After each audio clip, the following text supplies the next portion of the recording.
ആരോ എല്ലാവർക്കും നമസ്കാരം. ഇന്ന് നമ്മൾ ഈസി വെണ്ടയ്ക്ക കൂട്ടുണ്ടാക്കാൻ പോവാണ്. അപ്പോൾ വെണ്ടയ്ക്ക നുറുക്കി വെച്ചിട്ടുണ്ട്. ഇതൊരു 1/2 കിലോന്റെ അടുത്ത് വെണ്ടയ്ക്ക ഉണ്ട് കേട്ടോ. ഈസി വെണ്ടയ്ക്ക കൂട്ട്. അതെ, ഇത് ഇങ്ങനെ തീരെ കനം കുറയ്ക്കരുത്. ഇതേപോലെ അരിയണം. ഇതുപോലെ അരിഞ്ഞു വെക്കണം. പച്ചമുളക് എത്രയാണോ നിങ്ങൾക്ക് എരിവ് വേണ്ടത് അത്രയും പച്ചമുളക്. വേറെ ഒരു മസാല ഇതിലില്ല. ഇത്തിരി തുവരപ്പരിപ്പ് അവിടെ വേവിച്ച് വെച്ചിട്ടുണ്ട്. അപ്പൊ നമുക്കിനി അടുക്കളയിലേക്ക് പോയാലോ? ഹാപ്പി കർക്കിടക. അപ്പൊ എല്ലാവർക്കും കർക്കിടക മാസ ആശംസകൾ. ഇത്രയും സിമ്പിൾ ആയിട്ടൊരു കൂട്ടാൻ വേറെ വെക്കാൻ പറ്റില്ല കേട്ടോ. അപ്പൊ നോക്കൂ, വെളിച്ചെണ്ണ ചൂടായിട്ടുണ്ട്. കടുക്, ഇതിൽ ഉള്ളിയില്ല, മസാലകളില്ല, സിമ്പിൾ ആയിട്ടുള്ള ഒരു കൂട്ടാൻ.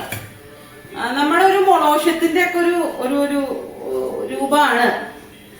പക്ഷെ നല്ല സിമ്പിളാണ്, എളുപ്പം ചെയ്യാം. വെണ്ടയ്ക്കയിലൊന്നും ആരും ഇങ്ങനത്തെ പരിപാടികളൊന്നും ചെയ്യാറില്ല. കടുക് ഒന്ന് പൊട്ടട്ടെ. അപ്പൊ കടുക് പൊട്ടി നമുക്ക് പച്ചമുളകും കറിവേപ്പിലും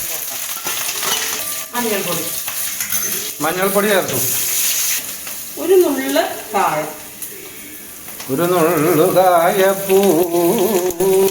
ഒരുപാടൊന്നും വേണ്ട.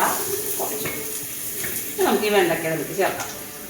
ഞാൻ പറഞ്ഞു, എരിവിന് ആവശ്യമുള്ള അത്രയും പച്ചമുളക് ചേർത്തോളൂ കേട്ടോ. അത്രയേ ഉള്ളൂ, സിമ്പിൾ. കഴിഞ്ഞു. എന്താ ഇയാളുടെ പേര്? വെണ്ടയ്ക്ക കൂട്ട്. വെണ്ടയ്ക്ക കൂട്ട്. ഇതാണ് വെണ്ടയ്ക്ക കൂട്ട്. ഹാഫ് ബോയിൽഡ് മതിയാവും. പതുക്കെ വാടട്ടെ. ആ ഒരു വഴുവഴുപ്പ് ഒന്ന് പോയാൽ മതി. മുരിയൊന്നും ചെയ്യണ്ട. അപ്പൊ ഇതിന്റെ വഴുവഴുപ്പൊക്കെ പോയിട്ടുണ്ട്. ഇത്തിരി തിളച്ച വെള്ളം, ഇത് തിളപ്പിച്ച വെള്ളം കേട്ടോ, പച്ചവെള്ളം അല്ലേ.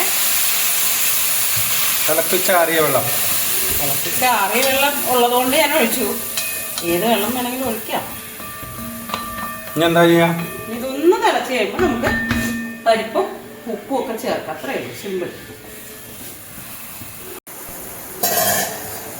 എന്താ പിന്നെ ഓക്കെ, വേവിച്ച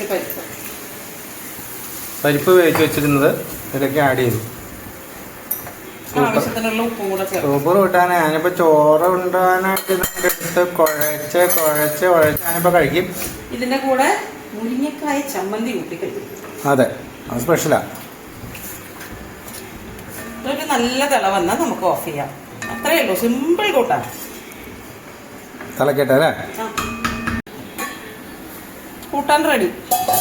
കൂട്ടാൻ റെഡി. അതെ, ഇത് കഴിക്കാറാകുമ്പോഴത്തേക്കും കുറച്ചും കൂടെ കട്ടിയാവും. വയറിന് അത്യുത്തമമായ ഒരു ഉഗ്രൻ കൂട്ടാൻ. ഇപ്പൊ ഇത്തിരി വെള്ളം പോലെ ആയിരിക്കണം. ഇത്ര വെള്ളം വേണ്ട, കുറച്ചും കൂടെ ഒതുങ്ങും. പക്ഷെ എന്റെ ഉരുളി ആയതുകൊണ്ടും ഇപ്പൊ ഊണ് കഴിക്കില്ല, കുറച്ച് കഴിഞ്ഞിട്ടേ കഴിക്കുള്ളൂ. അപ്പോഴത്തേക്കും നല്ല കട്ടിയായി പോകും. അപ്പൊ വെണ്ടയ്ക്ക കൂട്ട് റെഡി. അപ്പൊ നാളെ പുതിയ വീഡിയോയിൽ വീണ്ടും കാണാം. നമസ്തേ. നമസ്തേ.